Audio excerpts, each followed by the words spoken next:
6 months ago, I packed everything I could fit into 2 suitcases and left Vancouver behind. It wasn't dramatic. No big scene, no shouting match. Just the slow, bitter end of a friendship that had once meant everything. Tara and I had been inseparable since high school, until we weren't.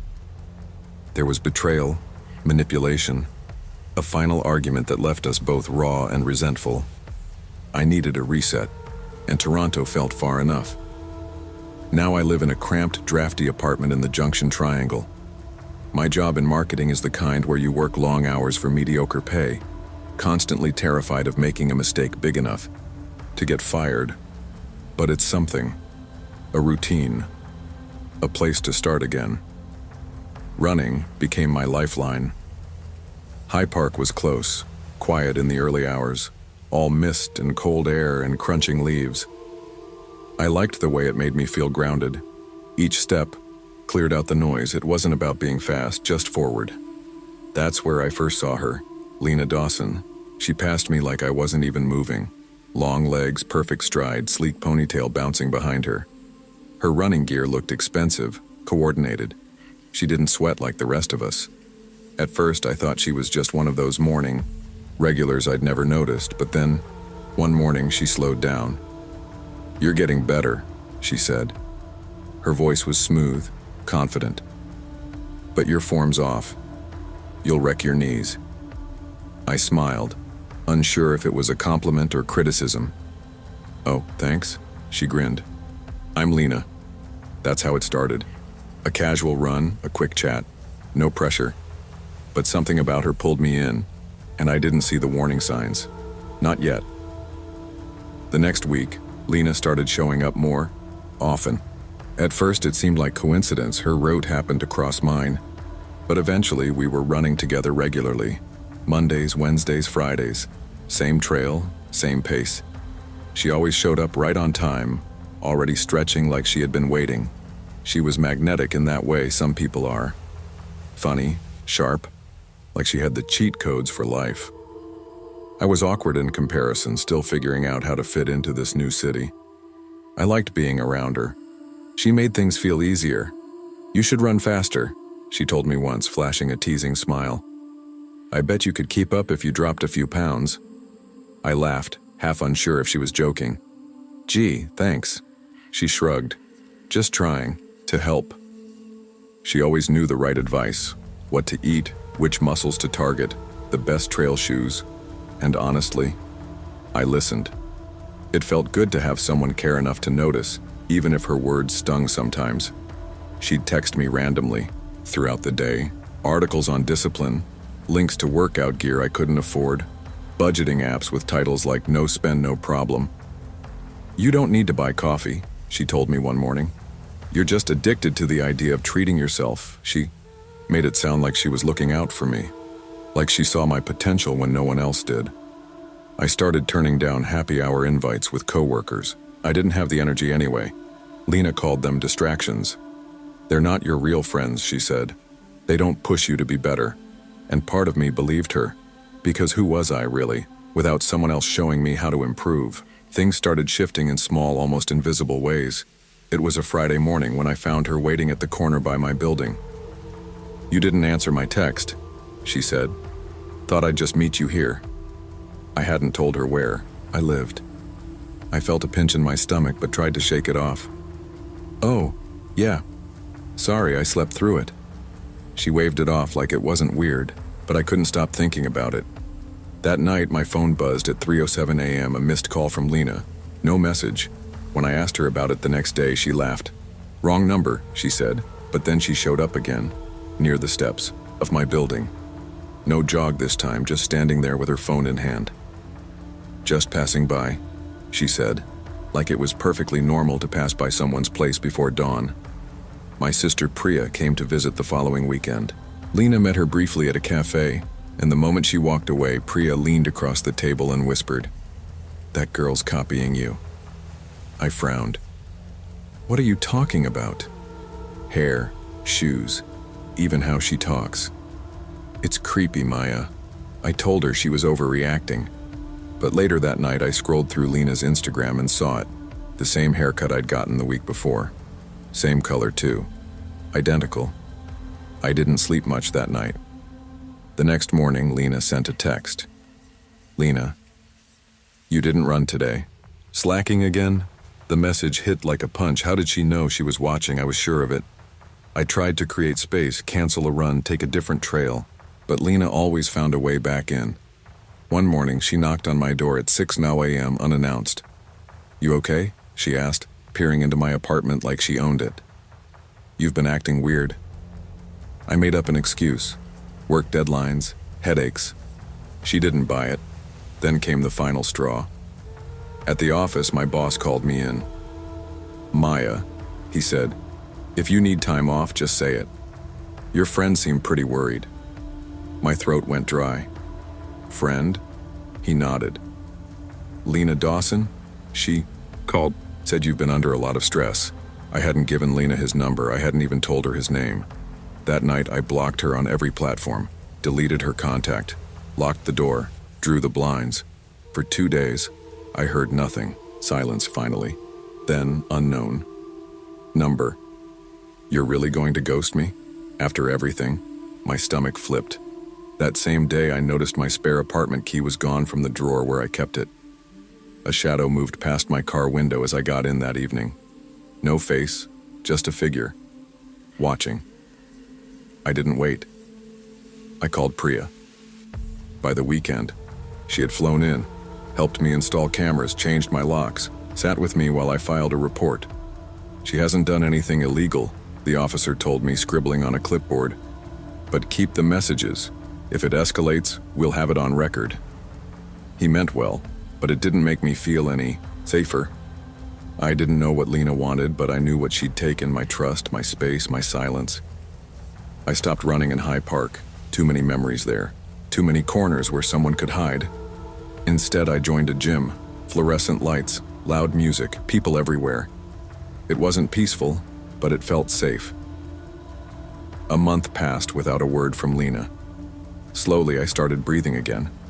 Then Mr. Kowalski, the old man with the terrier, waved me down near the corner of my street. "That pushy girl," he said in his thick accent. "She asked about you last week." My blood turned cold. "Lena?" He nodded. "I told her you moved. She looked angry." I thanked him. Went home, checked the cameras, nothing new. Just shadows and trees. Priya wanted me to leave Toronto altogether. But I didn't want to run again. Not that kind of running. Not anymore. I still jog, some mornings. Early, just as the city's waking up. Sometimes I feel her, behind me, beside me, watching from somewhere I can't see. But I don't turn around, because I know what's there. Lena wasn't a friend. She was something else entirely. A mask worn too well. A shadow that fed off attention, off control. I tell myself I'll forget her someday, but I don't believe it.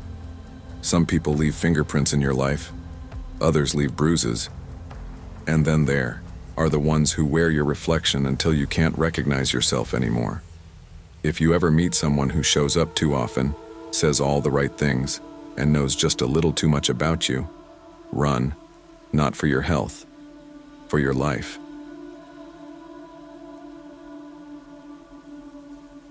I moved to Chicago in February. Bad timing in every possible way. It was cold, expensive, and way lonelier than I expected. After breaking things off with Mark, I needed a reset. I convinced myself the city would fix everything. New place, new work, new me. Freelancing was the plan. I'm a graphic designer. Logos, branding, the occasional social media package. But clients were flaky, and pay was even flakier. Most days I counted coins before buying coffee. My apartment in Lincoln Park was barely more than a box, but it had heat and a view of the alley, so silver linings. That's how I ended up at the Jewel Osco that day, weighing my options between off-brand oatmeal and ramen. I was running on fumes, both financially and emotionally. That's when she crashed into me. Groceries spilled across the aisle. Her basket, my box of cereal, everything. "Ugh, I swear this store is cursed," she laughed, dropping to her knees to help me gather things. Her coat was vintage-looking but worn, and she had this messy, just effortless enough bun that made her look like she walked out of an indie film. Striking green eyes, confident smile. "Sorry," I said. "No, my fault. I'm always in a rush," she said, grinning. "I'm Kara." She said she just moved here too. Freelance photographer, bouncing between gigs and staying with a cousin in the meantime. We bonded over how expensive everything was and how hard it was to make friends in a new city. Before I left, she handed me her number on the back of a receipt. "We should grab coffee sometime. This was fun." That night I texted her. She responded right away.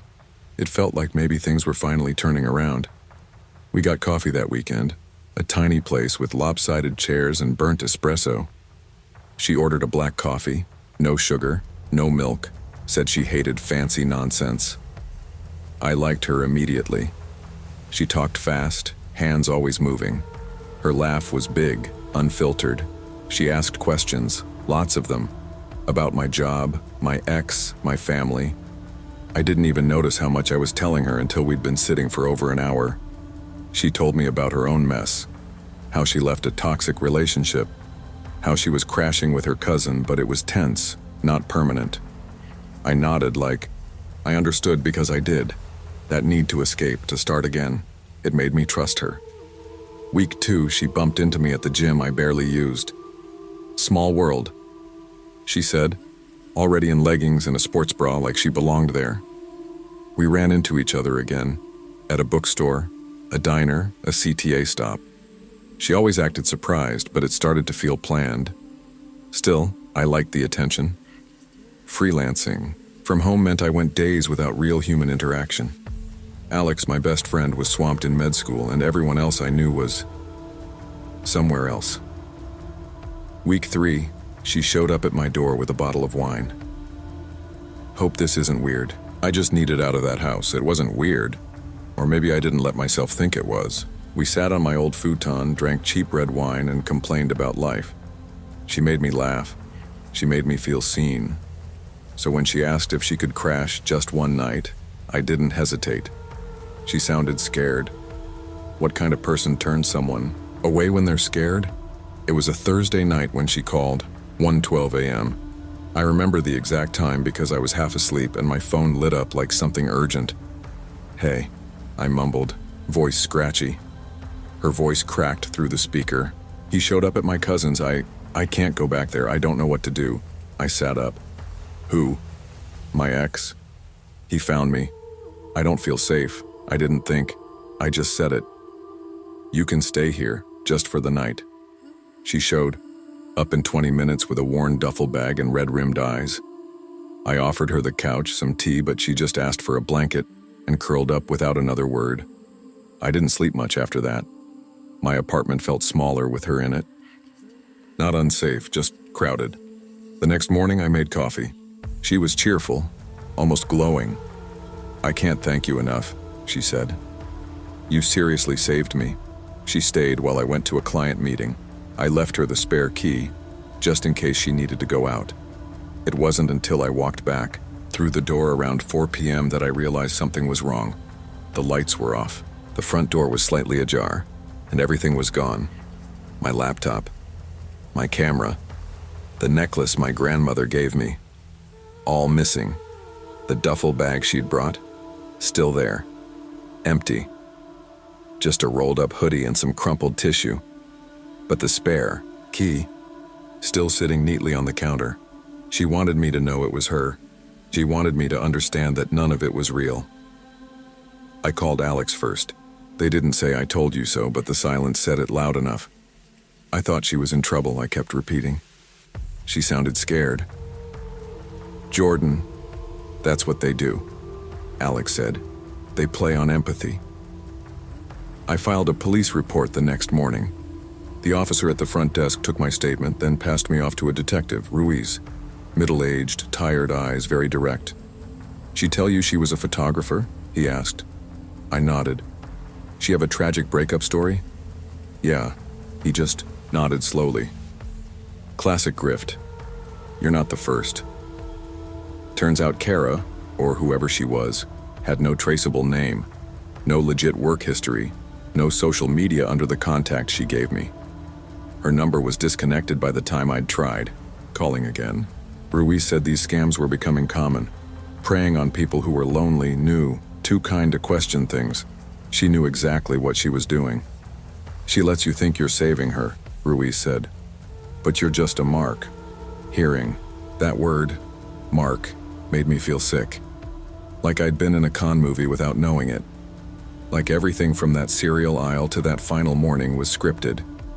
I replaced my locks that same day. Bought a deadbolt. Deleted her number, even though it wasn't working anymore. I stopped going to that Jewel Osco. Took the long way to the gym. Avoided eye contact in public. I wasn't just embarrassed. I was angry. At her. At myself. At how easy it was to be fooled. Weeks passed. I buried myself in client work, tried to act like nothing had happened. I didn't tell most people. What would I even say? Hi. I let a scammer into my life because I was lonely and dumb. Alex came by more often after that. We didn't talk about Kara much, but I could tell they were checking in, just in case I was still too open, still too trusting.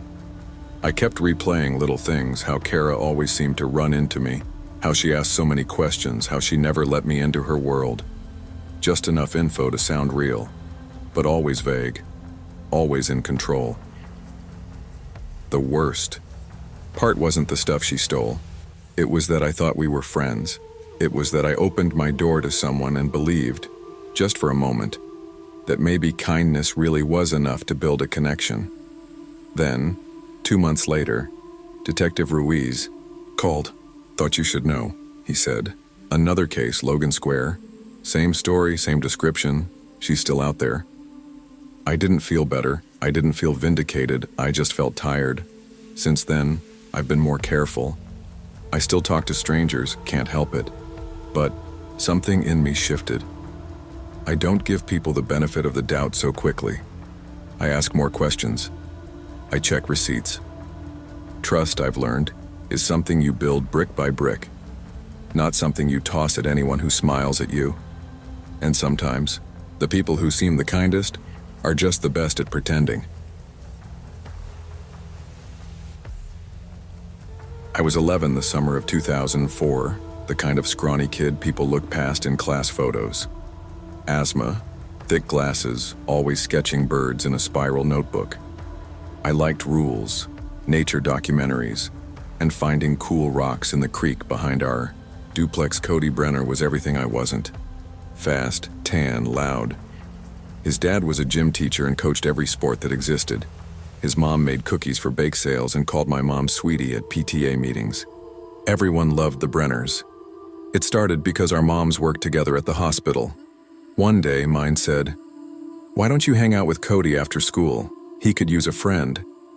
I think what she meant was, I work doubles, and he lives next door. Just try. Cody didn't want a friend. He wanted someone to humiliate. At first it was wrestling. That meant headlocks in his backyard while he told me to tap out, nerd. Then came science experiments, where he stuck. Firecrackers and apples, or once my fingers. Relax, he said, lighting the fuse. It'll pop, not blow. I didn't tell my mom. I figured she wouldn't believe me, or worse, she'd try to talk to the Brenners, and there was this 1 second after Cody shoved me or burned me or dared me into something stupid when he'd look at me and laugh like we were in on a joke together. That part confused me the most. I used to think, maybe this is what boys are supposed to do. Maybe I was the weird one. But then one night, everything changed. The jungle gym behind Fairhill Elementary had been condemned for years. Rusted metal bones, half the stairs missing. But it was still there, hiding behind tall grass and busted fencing like a relic from a war no one remembered. Cody brought a chunk of concrete in his backpack that day. "You're gonna climb it," he said, tossing it between his hands. "All the way to the top, or I tell everyone at camp you cried last week." I didn't cry last week, not really. He just twisted my arm too far and my breath caught in my throat. My asthma acts up when I'm stressed. But I nodded. Of course I nodded. The sun was setting, that kind of humid orange light where everything looks like a memory. I started climbing, my inhaler thumping in my pocket with every pull. The rusted bars bit into my palms, and I tried not to look down. Cody was quiet. That should have warned me. When I reached the top, arms shaking, I turned and raised a hand in victory. Made it! That's when I heard it. Whish, crack. A sharp thud hit my forehead. For a second, everything stopped. No pain yet. Just heat and confusion. Then blood. Thick and sudden, down my cheek into my mouth. I remember my legs slipping, my hands trying to grab air, then the hard slam into mulch. Cody stood there frozen, concrete chunk still in his hand. His first words? Shit. My dad's gonna bench me. Not "are you okay?" Not "I'm sorry." That's when I knew. This was never friendship. I was just practice. The last thing I remember clearly before passing out was a voice shouting my name. Not Cody's. Mr. Petrovsky. He lived 2 doors down. X something, Army maybe, or something more. His porch always smelled like cigars and machine, oil. He'd sit there all day, cleaning an old rifle and nodding at kids like we were distant relatives he was keeping tabs on. He lifted me like I was nothing. Carried me across the alley like a sack of bones. My blood soaked through his undershirt. I remember how firm his grip felt, like nothing bad could get past his hands. Cody trailed behind, silent. When my mom opened the door and saw my face, she dropped her keys. Later at the ER, the doctor said I had a concussion and 6 stitches across my temple. The bruises on my back, old ones, got attention too. One of the nurses asked questions. My mom didn't have answers. Cody never apologized, but I heard from another kid that his dad lost it over the incident. Not because of what happened to me, but because Cody might miss the playoffs. Mrs. Brenner came by once. She brought a card, said Cody felt awful, didn't look me in the eye. I didn't say a word. Petrovsky came by too, 2 days later. He stood on our porch, hat in hand, eyes hard as steel. He's not your friend, he said. Friends don't use you to make themselves feel bigger. Then he handed me a leather pouch of polished rocks. Found these in Montana. You like that stuff, right? I nodded. I still have them. The Brenners moved out 2 weeks later. Football opportunities out west, my mom said. Better program. New start. I didn't say anything. She looked guilty, like she finally saw the bruises she'd missed and didn't know how to say sorry. I didn't need her to. We both knew. That summer crawled by. I stayed inside mostly. Played old Star Wars VHS tapes on loop and filled pages of my nature journal with birds I made up. At night, I traced the scar near my temple. By the time school started, Cody was just a name people muttered when they saw the dented jungle gym. In high school, I heard he got kicked off his team for accidentally breaking another player's arm.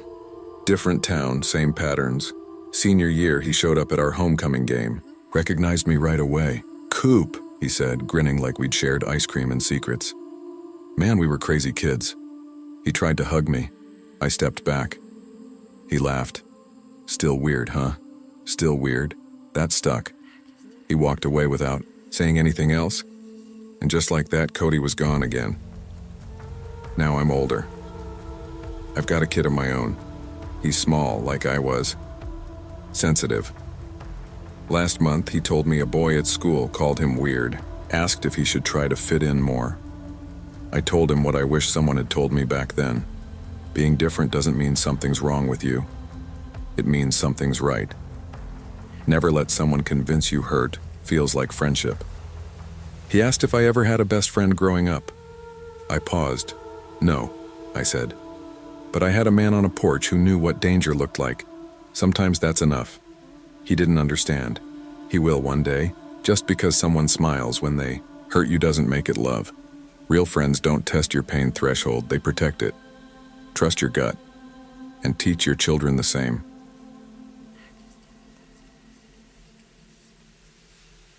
Before all this, my life was painfully boring. Wake up. Feed Gus, my orange tabby. Grab a sad granola bar. ride the T downtown, sit in a cubicle under flickering lights for 8 hours at Evershire Financial, staring at insurance claims and listening to case file with one earbud in. Rinse. Repeat. Boston in October is all pumpkins and crime tours, which felt appropriate. I'd moved here after a breakup with someone who said I was emotionally checked out. Maybe they were right. I've always liked being on the outside looking in, especially when it came to crime. True crime podcasts made me feel like I understood people. Why they cracked, why they snapped, the patterns, the motives. Everything made more sense when it was narrated in a dry Australian accent and scored with unsettling piano. That's how Diana Cole found me. She started 2 floors down in accounting, but ended up leaning over my cubicle wall one Tuesday morning, sipping from a sleek metal thermos. "Oh, you like case file?" she asked. I pulled out my earbud, startled. "Yeah. You listen too?" She smiled. Calm, unreadable. "That episode's wrong. The killer didn't use a knife first. He strangled her." I laughed, thinking it was a weird joke. She didn't laugh back. From that moment on, she made a habit of swinging by my desk. Sometimes she'd bring up obscure cases I'd barely heard of. She'd say things like, "I've always wondered how they missed the blood spatter near the closet." The way she talked, it wasn't like a fan geeking out. It was clinical. Still, I didn't think much of it. We all have our quirks. Besides, it was nice having someone to talk to. At the time, I thought she just liked the genre. I was wrong. The thing about Diana was how precise she was. She never rambled, never speculated. Everything she said sounded like it came from a police report no one else had access to. At first, I thought maybe she just read a lot. Maybe she had some background in law enforcement. Her hair was always perfect. Her nails, painted a glossy burgundy that matched her lipstick. She gave off a vibe like she'd seen things you hadn't.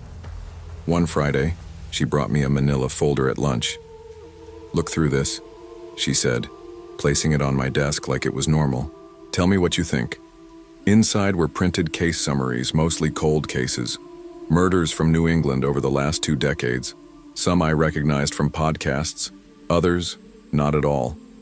Every page was underlined and annotated in red pen.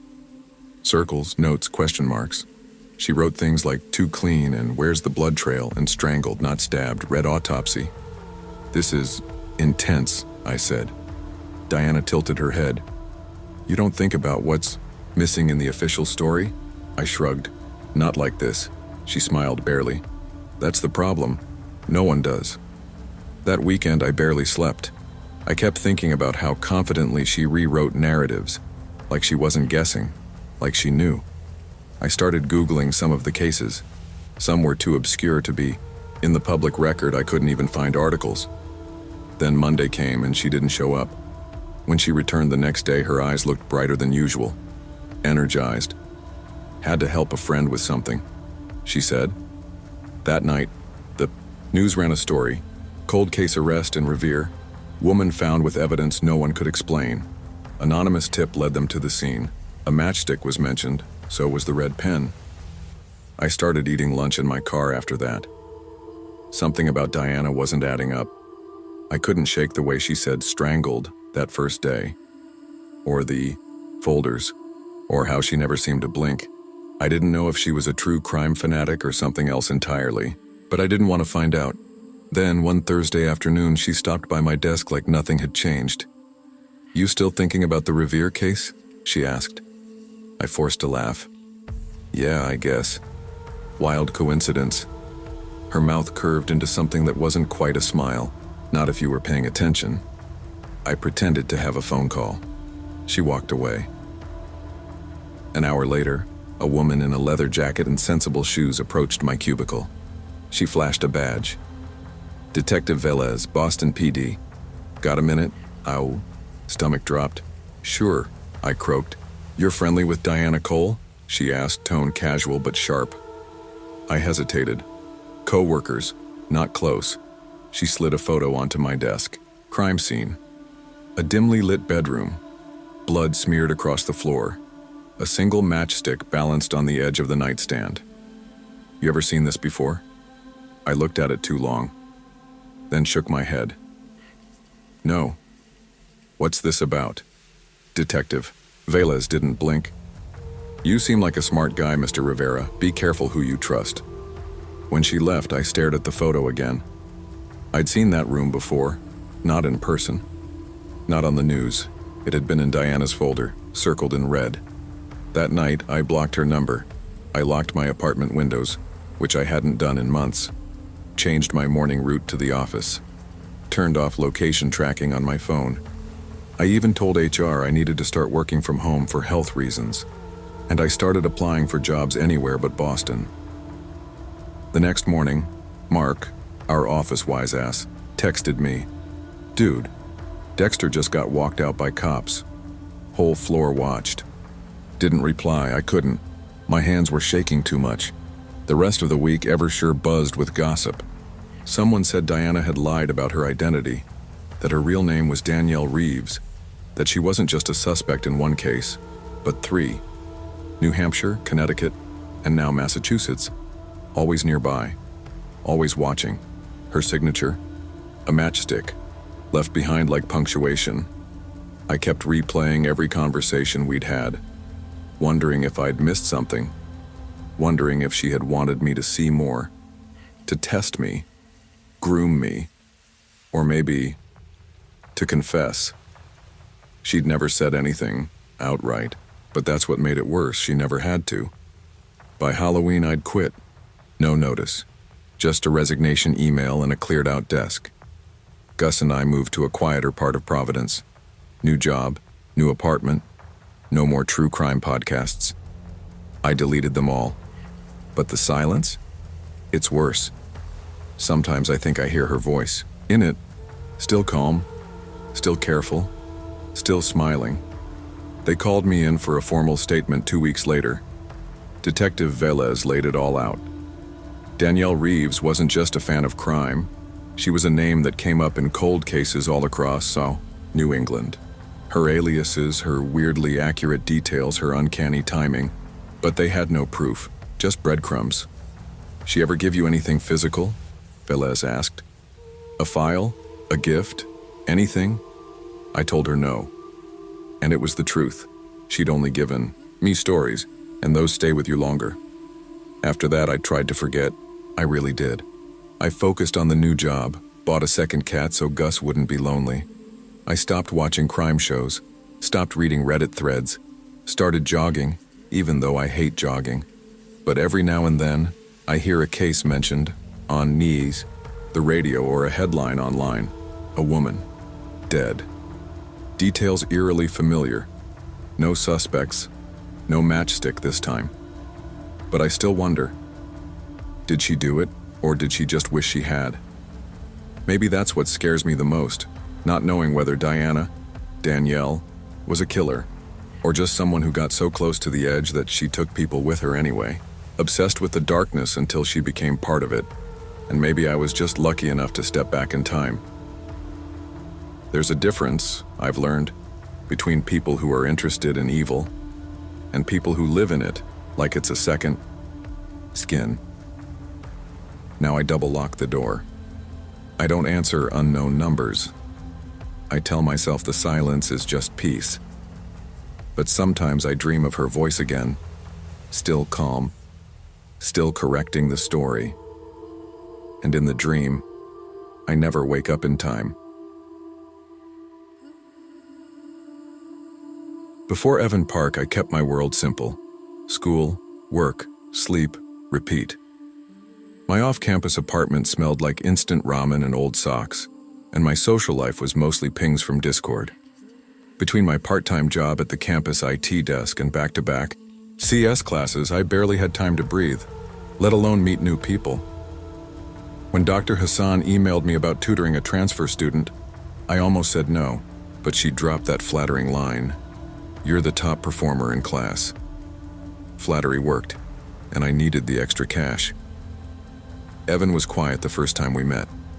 Sat 2 seats behind me in algorithms, hoodie pulled up, barely spoke above a whisper. He smiled when I offered to meet after class, said he was struggling with recursion and pointers, basic stuff. We started meeting in the student lounge twice a week. At first, it felt good to explain things out loud, like I actually knew what I was doing. Evan listened closely, nodding along. He'd occasionally mutter things like, this makes sense, or wish I'd met you sooner. Then came the coffee incident. He accidentally spilled his latte on his own laptop, caramel something, sticky and suspiciously well-aimed. I offered to help him dry it out, but he waved it off. Honestly, he said, I don't trust repair shops. Could you help me install a security backup on my new drive just to be safe? He handed me a USB stick. Said it was loaded with software he found online. Sounded sketchy, but I said yes. I liked being needed. That's what gets you when someone makes you feel helpful. I had no idea I'd just invited something into my system I couldn't get out. At first, nothing seemed off. My laptop was just slower. I figured it was stress. Midterms were crushing everyone. But then my fan started kicking on in the middle of the night, loud, constant. I'd be lying half awake in bed, listening to it whir, assuming some background process was updating. Normal stuff. Until Maya texted me, "Why's your webcam light on?" That hit like cold water. Maya and I worked together at the IT help desk. She was sharper than me when it came to security. Paranoid even. She told me once she kept her phone in a Faraday pouch at night. I looked over at my laptop. The tiny green dot was glowing. I slammed the lid shut. That night I tore apart my system, ran every virus scanner I could find, launched terminal, scanned logs, checked processes. Buried deep in my task manager was a file I didn't recognize. Obfuscated code, something nested in the permissions, something designed to look invisible until it wasn't. The USB. I remembered how Evan had watched me type my admin password. Said nothing, just observed. I opened my keychain. Every saved password, every autofill entry, exposed. Then I checked my browser history. Somehow, screenshots had been taken, saved, and uploaded. I followed the trail to a forum post under a thread titled, "Watch Them Squirm." There I was, changing shirts, staring blankly at the screen, clipping my nails. Alone. I shut the laptop again, but the image of myself lingered. Frozen. Violated. I didn't sleep that night. I called in sick the next day and scrubbed everything I could, changed all my passwords, taped over the webcam. The worst part? Evan didn't show up to class that day, or the next. It was like he'd never existed at all. I went straight to Dr. Hassan's office. Her expression changed when I said Evan's name. Subtle, just a flicker of confusion. "He's in your class roster, right?" I asked, voice shaky. She pulled up the list, scanned it, frowned. "There's no Evan Park here." I stared at the screen. Empty cell where his name should have been. "I assigned you to tutor." "Oh." She paused. "I must have been mistaken. Are you sure that's his name?" I left before I could start yelling. Back at the IT desk, I cornered Maya. Showed her the logs, the screenshots, the spyware trail. She didn't ask if I was sure. She just said, "You need to talk to someone higher up." She called in a favor from a friend who worked cyber forensics with the Austin PD. 2 days later, I met Detective Ruiz at a cafe off campus. Late 40s, weathered face, didn't touch his coffee. "I've seen this before," he said, flipping through my printouts. "The forum, the footage, this isn't amateur stuff." He told me the USB had launched a payload designed to clone local files and activate passive recording. Not just webcam. Keystrokes, browser history, saved credentials. All of it. "I know this code signature," he said. "We've been trying to catch this guy for over a year." He paused. "His alias is Evan Park." That wasn't his real name. Turns out he was a dropout named Daniel Keene, 22. Failed out of UT sophomore year. Vanished off the student radar. Hacked for thrills. Moved campus to campus under fake IDs. Targeting loners. Making friends. Just long enough to be let in. Ruiz sighed. "He's good, but we're getting closer." It didn't make me feel better, because by then the damage was already done. After Detective Ruiz left, I wiped everything. I mean everything. Factory reset. Burned my old hard drive. Bought a new laptop, even though I couldn't afford it. Didn't matter. I couldn't look at my old machine without seeing my own face staring back through the screen. I ghosted tutoring. Told Dr. Hassan I had personal issues. She didn't press. I stopped gaming on Discord, left every server. Maya kept checking in, asking if I was okay.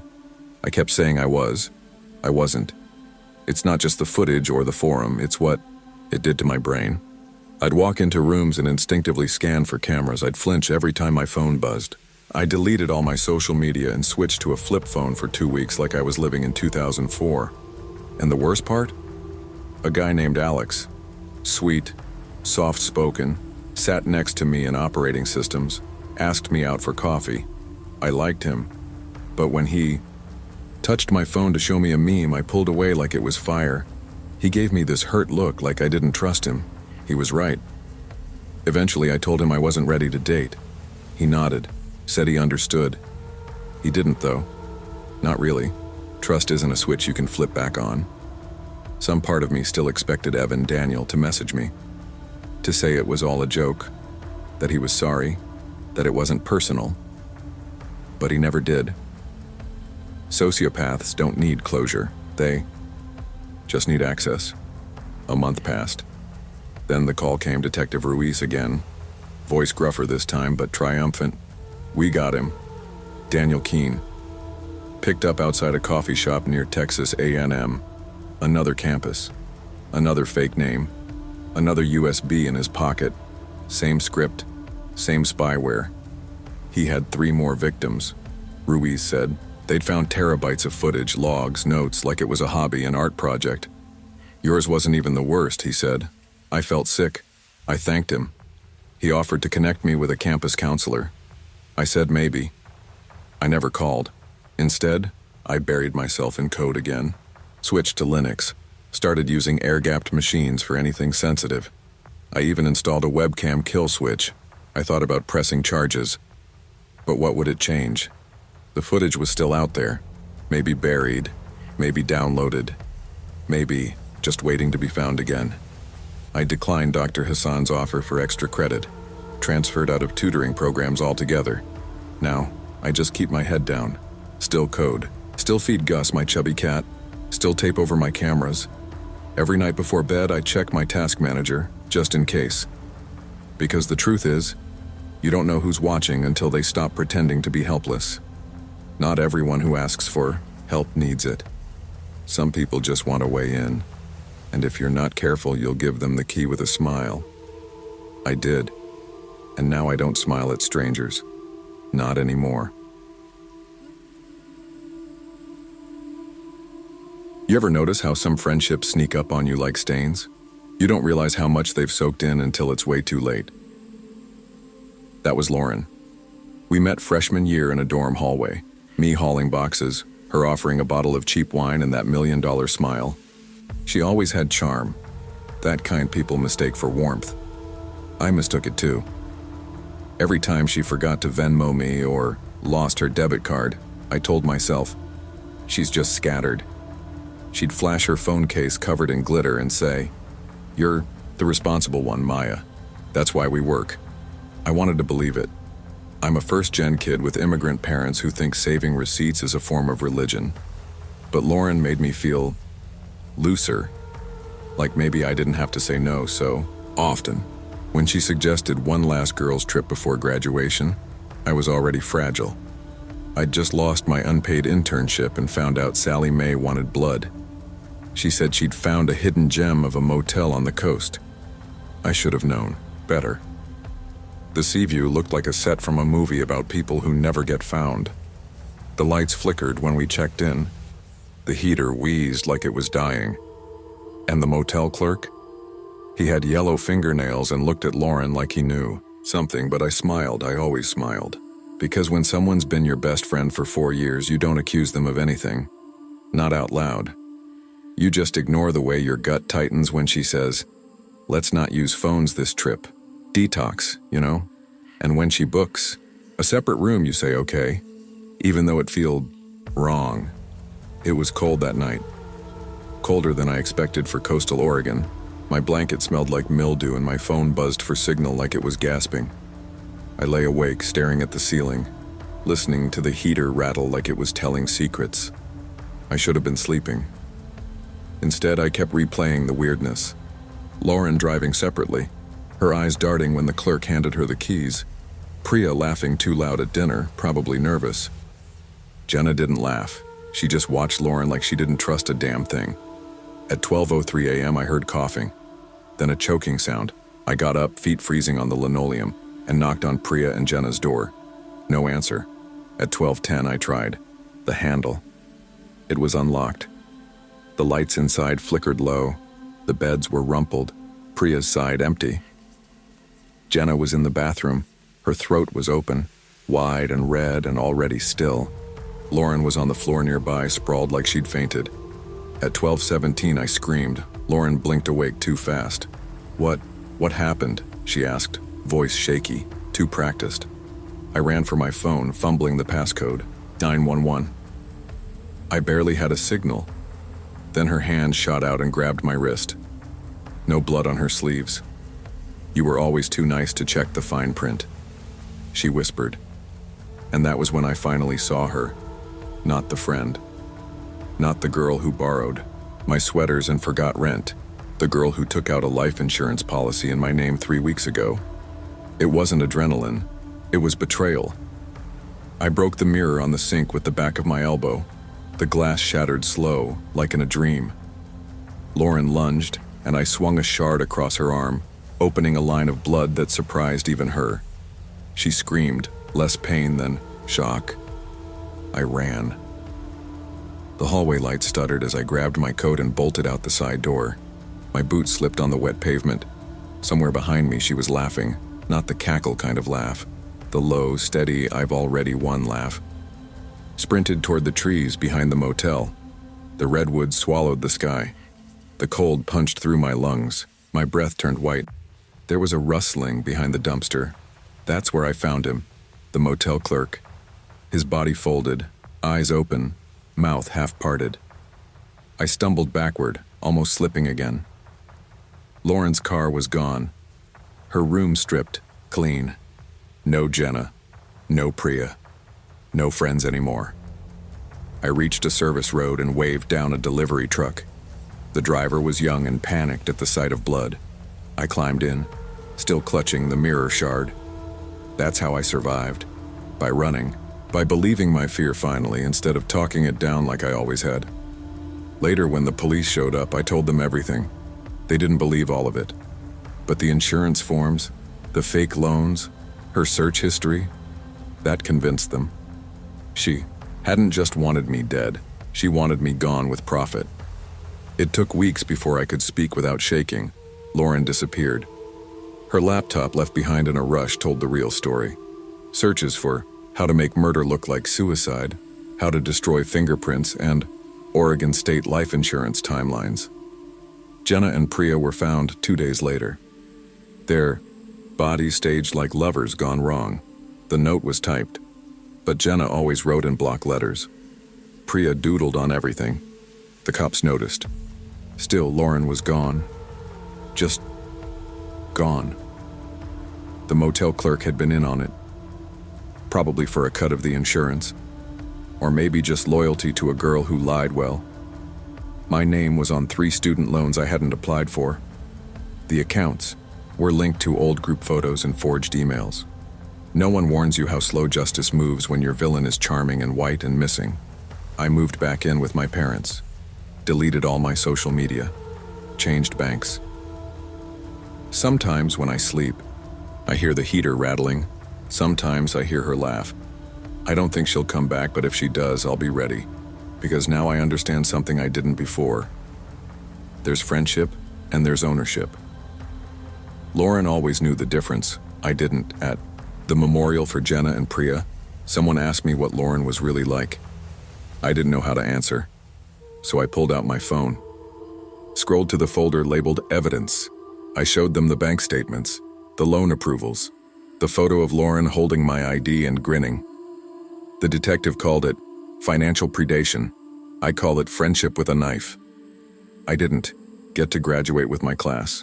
My GPA tanked from trauma, but I got out. That trip? That was never a vacation. It was a countdown. Lauren had been planning it since sophomore year, when she first started borrowing money, when she charmed Priya. When she told Jenna to relax, she made me trust her so I wouldn't notice the cuts until they were too deep. My mistake wasn't being too nice, it was not believing someone like her could exist. Now I know better. Real friends don't keep you in debt. They don't need secrets to feel powerful. If someone makes you feel guilty for helping them, check if they're helping you back. Protect your name, your accounts, and your instincts. And if a friendship ever feels more like a trap than a bond, cut the rope before they pull tighter.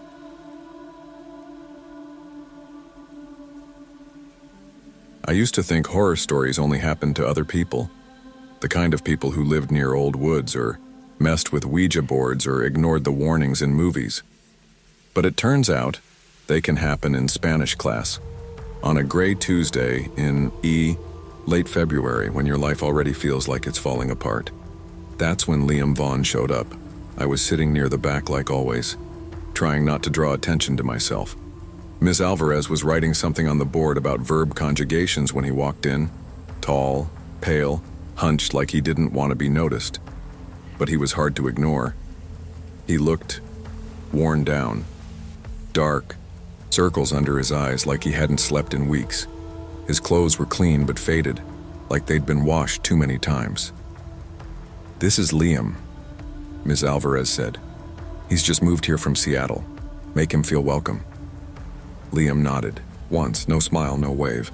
He took the empty desk next to me without a word. Most kids didn't seem to care, but I glanced at him. He didn't meet my eyes. "Seattle, huh?" I said quietly. He looked at me, then out the window. "Family stuff," he answered.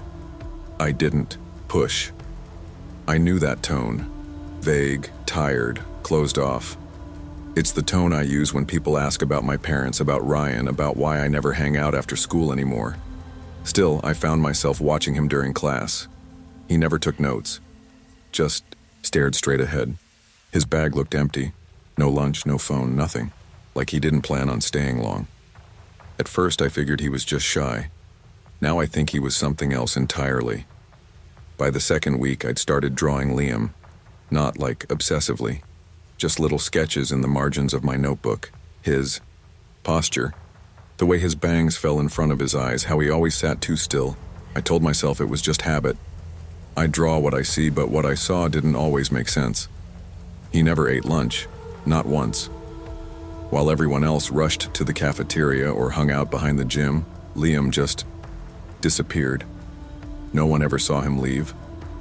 He'd just vanish during the break and show up again right when the bell rang, slipping into class like a ghost. He'd say things that didn't add up too. One time we were walking to fourth period and he said, "You were up late drawing last night, the window light was on." I froze. My bedroom window faced the backyard. No one could see in from the street. "Were you near my house?" I asked. He gave me this half smile like it was a joke. "Just a guess." I told Ryan about it the next day. We weren't friends anymore, not since he started hanging out with the soccer guys and ignoring me, but he still gave me these pitying looks sometimes. I guess I wanted to see if he'd finally believe me about something. "Dude," he said laughing, "that guy's creepy. Stop talking to him." But I didn't. There was something about Liam that felt familiar, like we both didn't fit in, like we both were just trying to survive high school without drowning. I thought maybe he was like, but late one night I woke up for water and glanced out my window, and I saw him standing under the pine tree in my backyard, watching. Then he was gone. On a Monday morning in early March, Liam didn't show up to class. At first I thought maybe he was sick, or finally tired of pretending to care about Spanish verbs. But Ms. Alvarez kept glancing at his empty desk like something was off. "Did Liam mention transferring?" she asked me as we were leaving. "No," I said, frowning. "Why?" She didn't answer. That afternoon I went to the office. I don't know why. I just had this pit in my stomach, like something was wrong and I had to prove it wasn't. I asked the secretary if Liam had dropped out or something. She typed for a moment, then looked up. "We don't have any student by that name." I stared at her. Liam Vaughn, tall, pale, transferred from Seattle. 3rd period Spanish.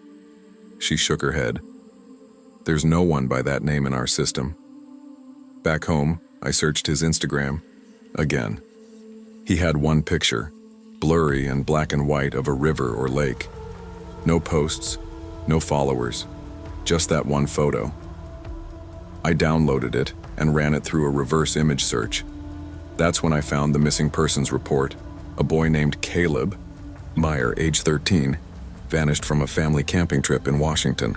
The photo in the report, it was identical to Liam's profile picture. Same face, same dark eyes. But it said he'd been missing for 3 years. I reread the caption below the photo. "If you have any information, contact local authorities." I did. And that's how I ended up talking to Detective Hale. Detective Hale met me at a Starbucks of all places. I guess they figured I'd be more comfortable in public, like I wasn't already spiraling. He listened while I told him everything. Liam's weird habits the night I saw him outside, the photo, the lack of school records. I expected him to dismiss it all. Instead, he sighed. "You're not the first to mention a kid like this," he said. "What do you mean?" He pulled out a manila folder. Inside was the same missing persons flyer I'd found. Caleb Meyer. This kid disappeared near Mount Rainier 3 years ago. Family trip. Never found a body, but he was presumed dead last year. But he was here, I insisted. He sat next to me in class. I talked to him. "We checked," Hale said. "No enrollment, no address, no paper trail." He looked tired. "We don't know who you met, but it wasn't Caleb. Or at least it wasn't the Caleb who vanished." "What does that mean?" He didn't answer. After that, I stopped looking for answers. Some things don't make sense no matter how long you stare at them. I told Ms. Alvarez I wanted to switch out of Spanish. I avoided the hallways where Liam used to walk. I went home and locked my window every night, even if it was warm. I stopped drawing, stopped writing, stopped sleeping well. I thought about asking Ryan if he remembered Liam, but I was scared he'd say no. Scared I was the only one who ever saw him, and maybe I was. The rain started again in late March, thick and endless. Portland's signature weather, soaks your clothes and blurs the world around you. Some nights I still dream about Liam. In the dream, I'm back in Spanish class. Ms. Alvarez is talking, but her mouth moves wrong like a puppet. And Liam is there in the same seat grinning at me. His eyes are black, not angry, just empty. Sometimes in those dreams I follow him, through the woods, into the water. I always wake up before I drown. Ryan tried to talk to me last week. He caught me in the hallway, said he was sorry for how things ended, that he should have said something sooner. I didn't know what to say. He meant well. But some cracks don't seal up again. There's this part of me that still wonders if Liam was ever real. If I made him up out of loneliness. If grief or stress or whatever cracked something in my brain. My parents barely speak now. My house is a quiet war zone. Maybe Liam was just what happened when things finally got too quiet. But then I think about that picture, that name, that missing boy who never came home. And I know what I saw. I know what I talked to. Whatever. Liam was ghost, echo, shadow. I don't think he was looking for a friend. I think he was looking for someone to follow him back.